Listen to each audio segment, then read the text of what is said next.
In 1914, 3 Chinese students enrolled at the University of Minnesota. They became well known on campus as members of the soccer team, with clever passing and dribbling skills that surpassed their competitors. Yi Kun Kwang, Wen Ping Pan, and Wen Hui Pan came from Shanghai, the first Chinese students to graduate from the University of Minnesota.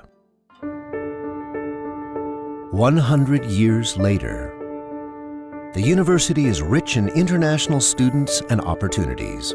More than 5,500 students come from more than 130 countries to study here.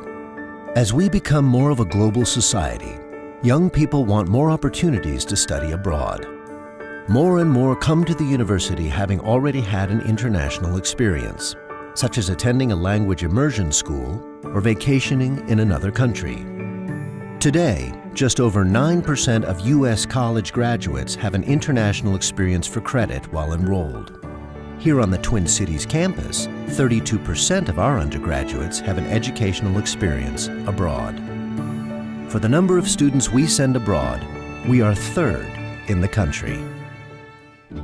At the University of Minnesota, we know that few of the challenges our students will face after they leave us are truly local.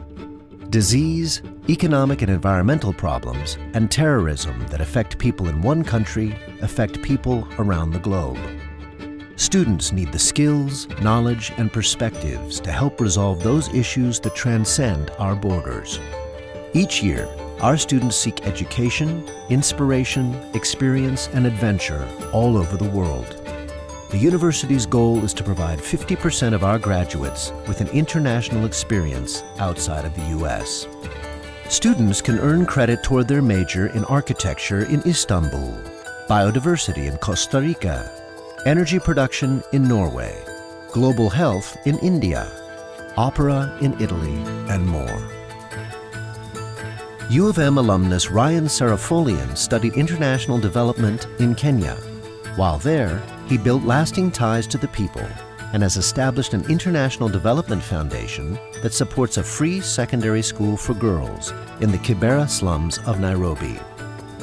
But helping all of our students become global requires more than just an exchange of students. Even if students never leave home, they need to understand what connects us one to the other in these extraordinary times.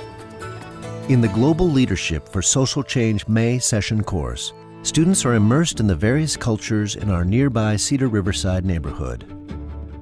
In the Students Crossing Borders Living Learning community, domestic and international students live together and participate in programs to encourage meaningful interaction and cultural sharing. The Buddy program pairs new international students with current international or domestic students to help them settle in and adjust to the U.S. and the U.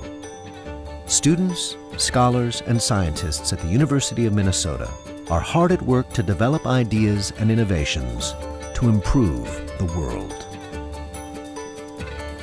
A virulent strain of wheat rust disease has wreaked havoc on crops in Uganda. The disease could jeopardize 70% of the world's wheat. But our researchers and students are leading an international effort to stop the spread. Right now, resistant strains of wheat are being developed in the Cereal Disease Lab in St. Paul. The solution to this problem is within reach. Agricultural economies, farmers, and families throughout the world are counting on us. Every year, malaria kills almost 1 million children and infects more than 300 million people. Cerebral malaria can significantly impede brain function. In Dr. Chandy John's lab at the University of Minnesota Medical School, scientists are working on malaria immunity and preventing cognitive defects in children with cerebral malaria.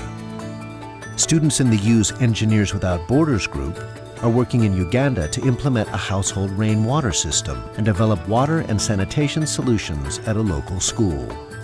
Inventions, such as the U's small but rugged Scout robot, are used all over the globe by the military and law enforcement in search and rescue and reconnaissance missions.